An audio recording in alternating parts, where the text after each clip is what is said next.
Labas visiems, labutis. Mes ir vėl susitikom. Šiandien skaitysim Taro istoriją. Pažiūrėsim, kas yra aktualu, svarbu netolimai ateičiai. Kažkam galbūt tai bus apie didelius gyvenimo įvykius, kažkam tai galbūt bus buitinės situacijos. Pažiūrėsim. Okay.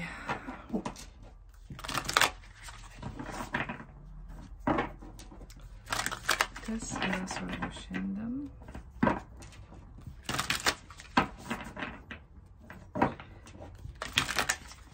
Šitas skaitimas greičiausiai turės išplėstinį skaitimą, nuorodą rasite apačioj.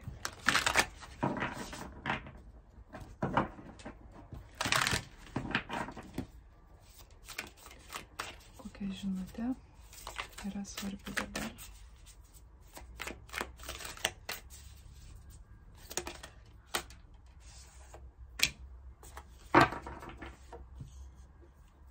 Ar yra dar kažkas?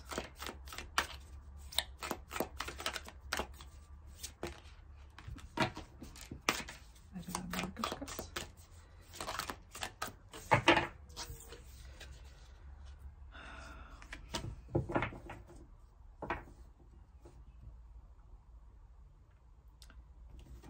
Okay. Pamatykit visą paveikslą.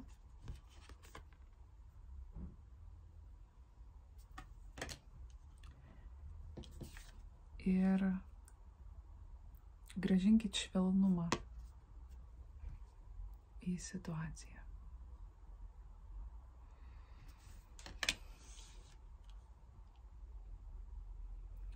Okay. Yra galbūt kažkas, ko nematom situacijoje.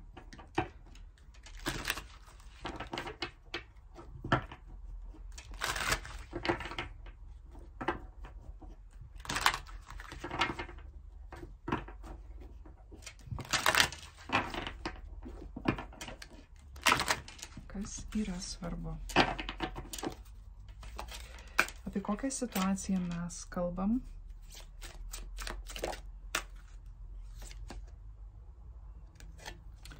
Monetų karalienė, bet jinai man atsivertė apsivertus. Ir čia apsivertusi kaladė. Ne viskas. Ok, skaitysiu be apsivertimų, kaip visada. Monetų karalienė. Tai gali būti situacija susijusi su žemės ženklu, su motiniška figūra, su finansiniu augimu. Kas tai per situacija? Ką pasakoja monetų karalienė? Kantrybė, saikingumas, harmonija.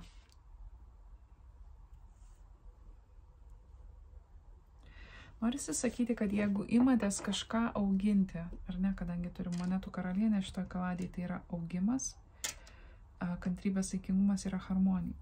Atsiprašau. Jeigu imatės kažką auginti, imatės kažkokios naujos idėjos, arba tai nebūtinai nauja, bet tiesiog investuojate į kažką. Šiuo metu aktualu yra tą augimą vesti su harmonija. Tai neturėtų būti vartų taranavimas, kažkokių klientų šturmavimas ir atakos kažkokios, kažkokie ypatingi siekiai kažką užvaldyti ir taip toliau. Priėjimas turėtų būti su harmonija ir švelnumu.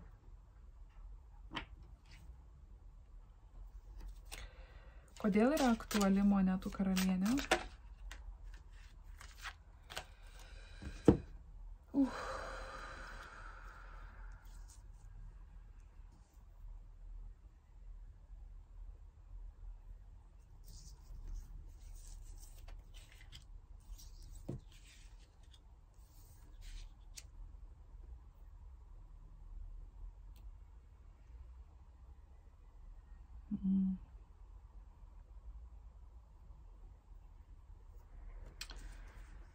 Gerumo korta, 5 taurės, 2 monetos ir 7 kalavijai.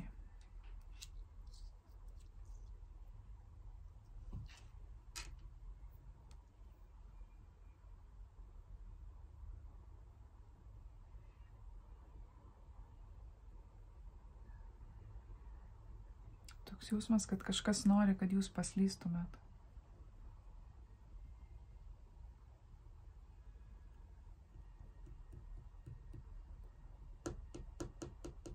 Arba kažkas norėjo pasinaudoti kažkieno gerumu, arba tarsi laukia, kol kažkas paslys ir bus galima parodyti, kad va, žiūrėkit.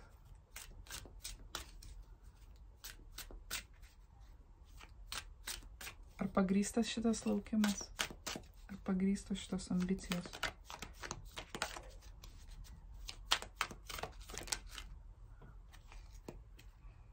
Skeptrų pažas.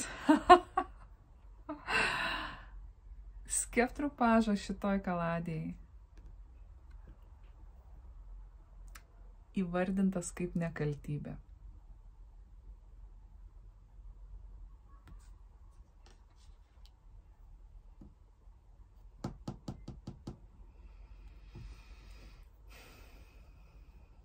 Jeigu kažkas tikisi kažkam kažką primesti,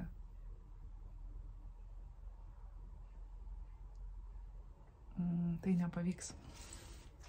Primesti kažkokią situaciją arba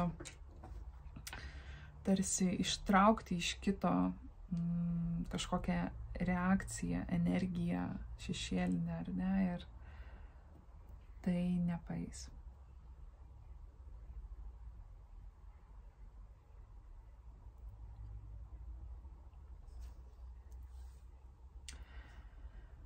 Kai kuriems iš jūsų aš matau kitą situaciją, aš matau, kad kažkas norėtų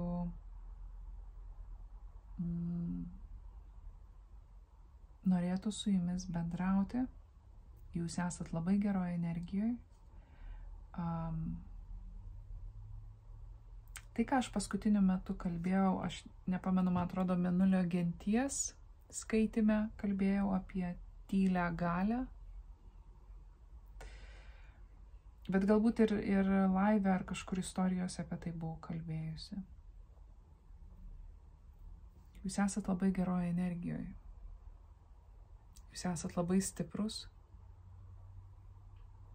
bet tyliai stiprus. Todėl, kad būti stipriam nėra būtina rengti karus ir cirkus. Ar ne? Ir kažkas norėtų su jumis bendrauti, man toks jausmas, kad tai yra žmogus, kuriam jūs buvote dosnus ir geri, bet buvo jumis suabejota arba jūs buvot atstumti dėl kažko.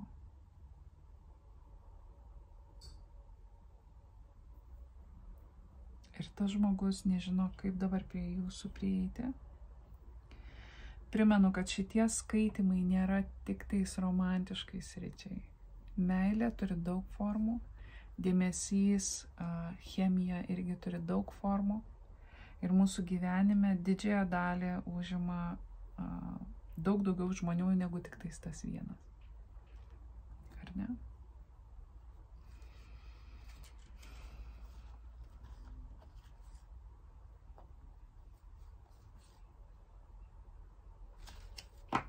Tai gali būti žmogus, kuris nenorėjo kažko rimto, ar tai darbiniai srity, ar tai romantiškai srity, kuris galbūt jūs nežiūrėjo rimtai. Kodėl yra 7 kalavijai čia?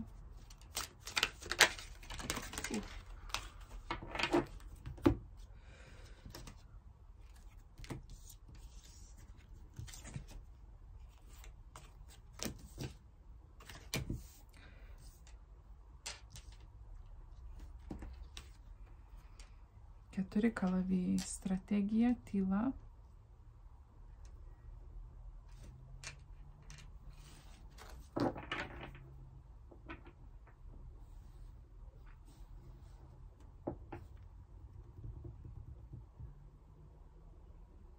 Tai kodėl monetų karalienė yra svarbi šitam kontekste?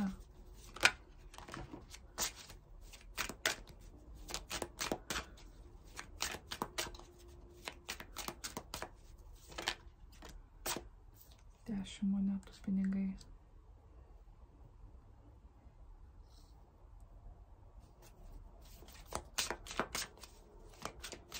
Tai yra jos energija.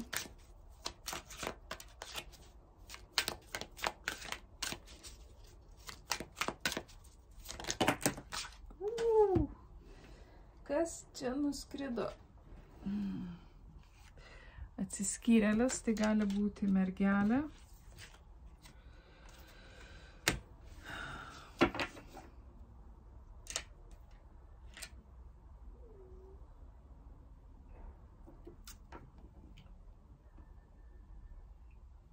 Toks jausmas, kad jums gerai sekasi kažkas.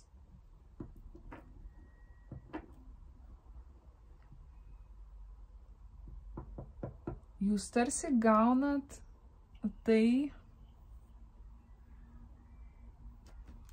ten, kur jūs investuojat, jums ateina grąža ir viskas labai yra tokiam natūraliam tekėjimą. Visa ta pilnatvė, kurią jūs gaunate, ateina iš jūsų išminties. Tai nėra kažkokia vaidyba, tai nėra performances, tai yra jūsų ramybė ir išmintis, jūsų harmonija atneša tą stabilumą. Ok, tai kas čia tada dar kartelį?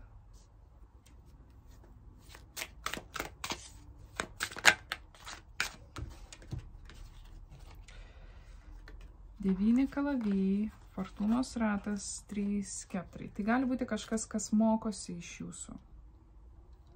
Tai gali būti jaunesnis žmogus. Nematau tiesiogiai, kas tai yra. Paimkim kitą kaladę.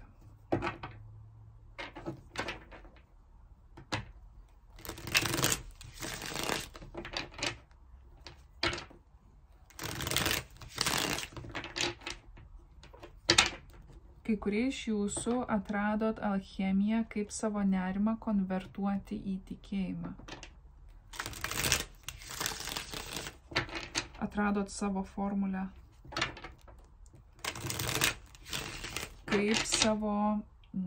Kaip depresiją paversti kažkokiais darbo rezultatais, kaip tai paversti tikėjimu, kaip savo nerimą, baimės, išgąstį, visas tas tamsias būsenas konvertuoti į šviesų dialogą su visata.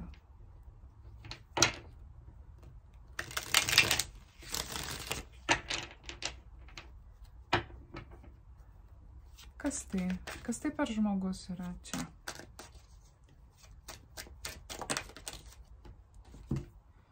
Skeptrų tūzas ir žvaigždė.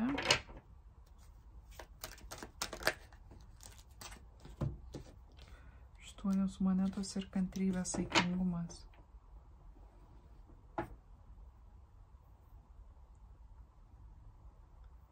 Jo toks jausmas, kad tai yra jaunesnis žmogus.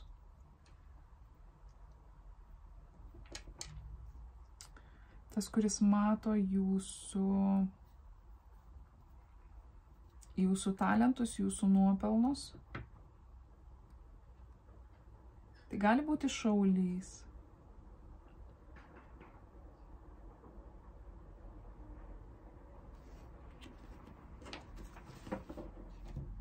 Ok, kodėl mes matom šitą kortą? Matyti visą paveikslą. Kas tai? Kodėl reikia matyti visą paveikslą? Ko mes nematom? Tiksliau paklauskim taip. Ko mes nematom šitam paveiksle? Ko mes nematom? 8 taurės. Ko mes nematom šitam paveiksle? 8 taurės. Taurių riteris. 9 monetos. 6 skeptrai. 6 monetos, 10 taurių. Wow.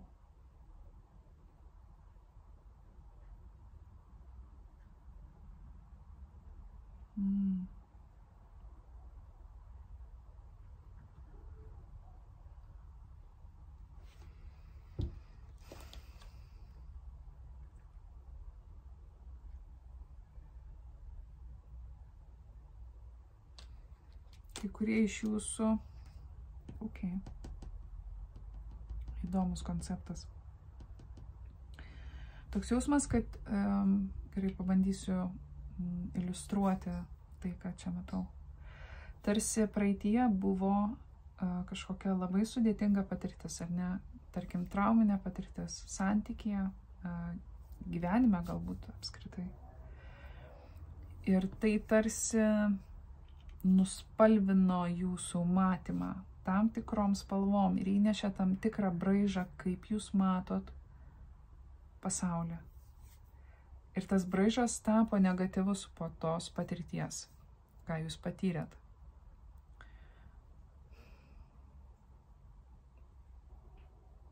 Ir kadangi matėt viską jau iš anksto su nusivylimu,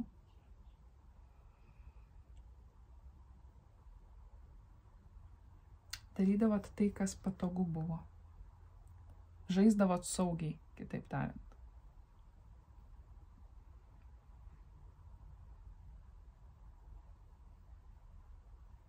Kai kurie iš jūsų galbūt net nebuvot patyrę to tikro stabilumo, dėl to yra sudėtinga pasakyti, kai kiti klausia, ko tu norėtum. Pavyzdžiui, ko tu norėtum iš santykio, kokio partnerio norėtum, kokios darbovietės norėtum, nežinau.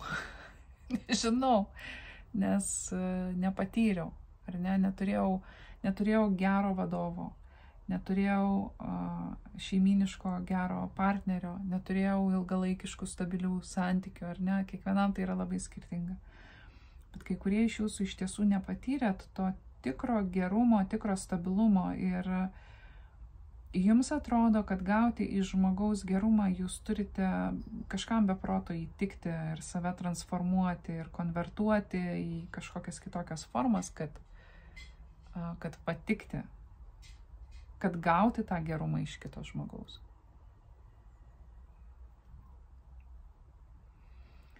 Šiandien mes kažkaip esam labai nuvalkioję gerumo ir meilės savokas. Ir be proto spaudžiam žmonės.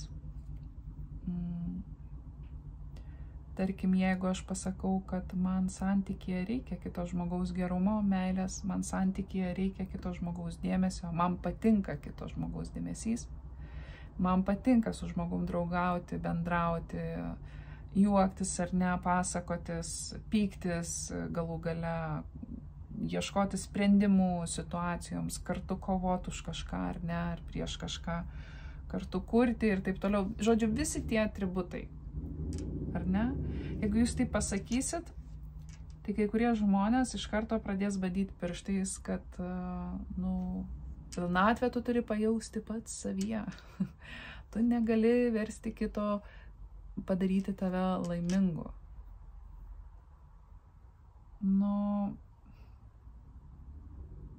Vietom tai yra visiškas grybas. Todėl, kad šita pozicija, ji yra teisinga iš individo perspektyvos. Ar ne? Aš turiu pažinti save. Aš turiu atrasti pilnatvę savo aplinkoj. Aš turiu džiaugtis savo gyvenimu, tuo, kas vyksta aplink mane, ar ne? Bet jeigu būdama santykyje, aš sakysiu, kad man nereikia kito žmogaus, kad aš turiu atrasti pilnatvę pati, kad kitas žmogus man nieko neprivalo ir visa kita, tai kam tada jums reikia to kito žmogaus? Tai čia tas pats, kas eiti į verslą, ieškotis verslo partnerio, kurio nereikia. Mes tam ir būnam su kitais žmonėm, nes mums reikia vieniems kitų. Nes yra gera atiduoti tam tikrą dalį savo nepriklausomybės. Yra gera žinoti, kad tu kažkam priklausai tam tikrą formą. Ir galbūt gali sakyti, kad ar ne, niekada man niekas nepriklauso, tas tiesa materialiai, ar ne, mes netenkam visko ir savo kūno netenkam. Ir visų žmonių aplink save ir mūsų kažkas neteks, ar ne? Bet tai idėjinė prasme yra gera žinoti, kad esi šiek tiek nuo kažko priklausomas,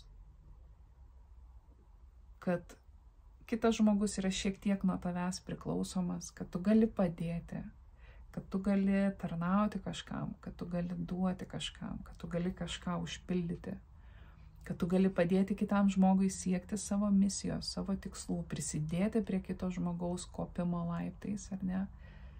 Taip būna, stumteli kitą laiptais į viršų, jis tave koja žemyn. Būna, šito neišvengsim, tokie žmonės yra. Bet mes galim žinoti, kad mes esam pakankamai stiprus, kad jeigu tai ir įvyktų, aš atsistosiu ir užlipsiu tais laiptais pati. Ir galbūt tenais manęs lauks kažkas, kas mane kilstels dar aukščiau. Ar ne? Tai mes čia galim, aišku, išvedžioti kiek norim, bet principas tas, kad tai natūralu yra norėti būti santykyje. Yra blogai, kada mes norim būti santykyje su mums netinkančiais žmonėmis. Ir bandom juos įsprausti į tą formą, į kurią jie turėtų įsisprausti, nors matom akivaizdžiai, kad netinka. Tai aš matau, kad jūsų tas žaidimas saugiai, ar ne, kad aš maža, menka, niekam neįdomi ir taip toliau, ir ieškau mažo, menko partnerio, niekam neįdomaus. Labai grubiški asociacija, bet, principas yra toksai, ar ne? Ir galų gale jūs pradedat suprasti, kad galimybės neribotos. Kad jūs galite siekti algos tokios, kokios norėjot, bandyti siekti pozicijos tokios, kokios norit, kokios jūs manote esantys verti, tapti tokiu partneriu, kokiu įsivaizduotumėt, kad norit būti, tuo pačiu atrasti tokį partnerį, kokiu įsivaizduotumėt, kad norėtumėt savo ateityje, ar ne? Ir tas patikėjimas tom galimybėm automatiškai nušviečia visiškai kitaip jūsų sukurtą aplinką. Kai kurie iš jūsų, kai tik tais perjungsit savo GPS-ą šitoj vietoj, kad ir kokioj srity gyvenimiškai tai būtų, automatiškai kitas žmogus ateina jūsų link ir atneša 10 taurių. Tai gali būti jūsų būsimas partneris, kuris turi taip pat atsitraukti nuo tam tikro mąstymo naratyvo. Arba nuo tam tikrų žmonių, nuo tam tikro pasaulio matymo. Lygiai taip pat kaip jūs. Ir man atrodo, kad jūs stovit jau ganėtinai tvirtai.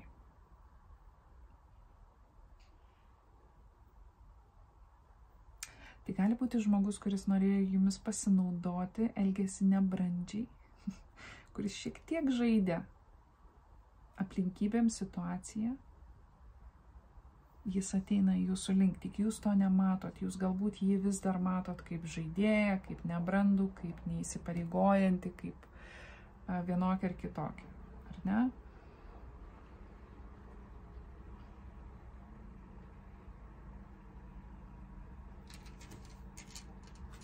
Skeptrų karalius. Kodėl čia reikia įnešti švelnumo? Man toks jausmas, kad šita kantrybės saikingumas korta, kuri kalba apie harmoniją, žymi tą švelnų prisilietimą, energiją spinduliuojantį švelnumą, moteriškumą. Kodėl yra reikalingas švelnumas šitoje situacijoje? Kažkaip man šitos kortos šiandien įdomiai krenta. žinė, 4 skeptrai, kvailys, kalavijų tūzas, skeptrų karalius. Šitos visos kortos norėjo pasirodyti, jos buvo 2 kartus bemaišant kaladės apačioje. Ir jos pasirodė. 4 taurės.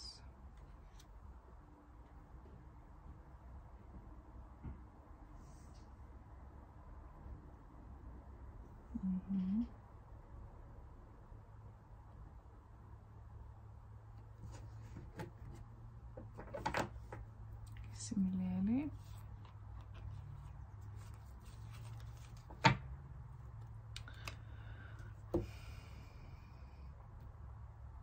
Yra kažkas labai šviesaus. Man atrodo, kad jūs to nematote.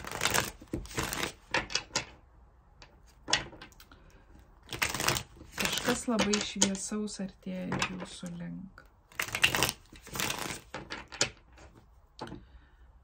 Jūs turit pradėti mokytis matyti savo aplinką adekvačiai, sakykim taip, ar ne, jeigu būta kažkokių traumų, kurios sumodeliavo tam tikrą jūsų matymo perspektyvą, ar ne, jūsų gyvenimo kelionė yra sumodeliuota tam tikra matymo perspektyva.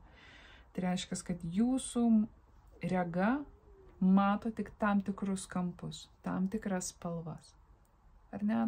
Įsivaizduokit kažkokie akiniai, kuriuos galite, automatizuoti akiniai, kuriuos galite programuoti. Ir tarsi tai yra suprogramuota matyti tik atitinkamus objektus ir atitinkamas spalvas. Tai reiškia, kad jūs keliaudami praeinate labai daug dalykų. Ir galbūt apie tai ir yra, kad atsibusti ir pamatyti, wow, kiek jūs daug padarėt, kaip toli nuėjot, kiek daug įveikėt, kiek daug susikūrėt, ar ne, pradėti jausti dėkingumą aplinkai visatai, pradėti jausti dėkingumą savo, savo kūnui, savo dūšiai už tą valią, charakterį, stiprybę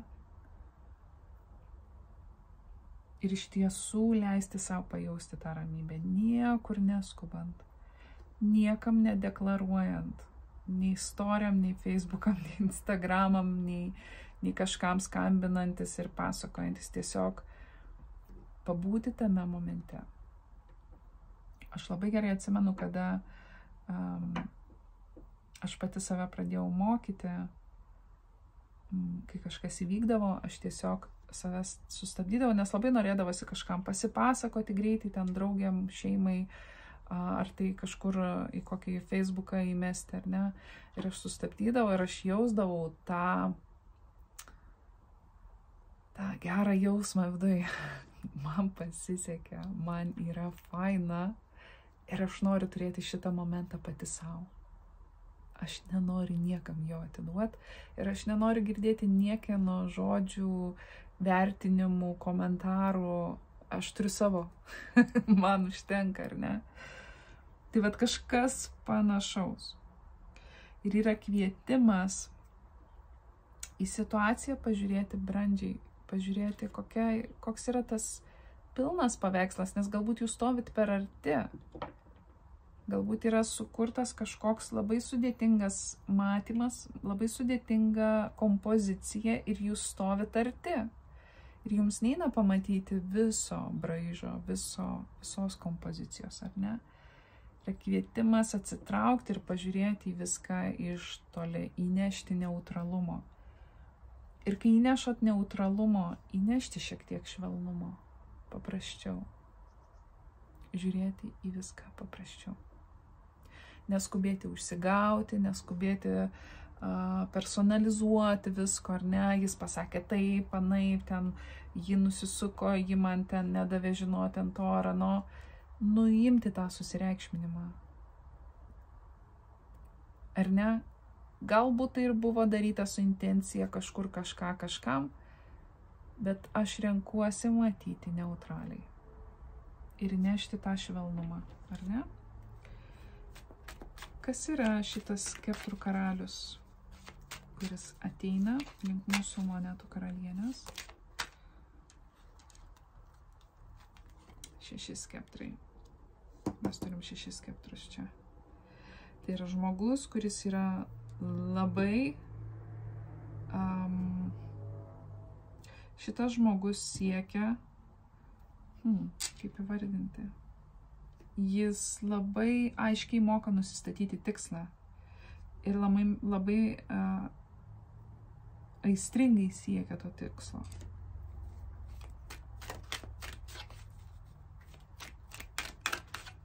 Kodėl jis čia svarbus? 8 kalavijai ir popiežius. Kodėl jis svarbus? Teisingumas, tauri tūzas ir paskutinį. Atsiprašau, monetų tūzas norėjau pasakyti paskutinysis teismas. Kažkodėl. Jis priima sprendimą eiti į naują pradžią ir tai nori padaryti labai švariai. Pagarba tokiam charakteriui. Tai gali būti tas pats žmogus, kuris buvo čia šitam chaose.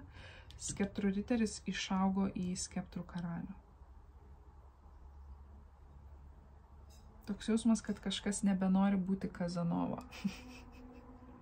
Bet čia plačiaja prasme, ne tik romantinė. Galbūt jūs gyvenime nuo vieno puldavot prie kito ir taip ir niekaip nenusisėdėdavot, ar ne? Ir niekaip nenurimdavot. Ir toks jausmas, kad visata sako, okei, aš tave truputį kilstelsiu aukščiau, kad tu pamatytum, kad tu gali nurimti, kad viskas gerai yra būti vienoj vietoj. Viskas yra su tuo gerai. Yra viskas gerai, jeigu tavęs nemato visas pasaulis. Yra viskas gerai, jeigu Facebookas nežino visko apie tave. Ir yra viskas gerai, jeigu draugai artimieji nežino, kur ten kas vyksta pas tave. Ramiai. Tu gali būti čia. Tu gali būti savo sodelyje, toj vienoj lysvėj ir ją ramiai tvarkyti.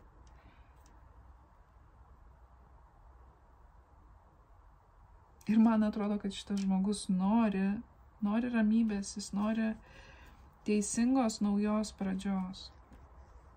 Galbūt tai yra, noras grąžinti kažkokį balansą į situaciją, grąžinti kažkam skolą, grąžinti. Tai gali būti tiesiog tai, kad visata grąžina teisingumą jūsų link, už visą tą chaosą, ką jūs perėjot.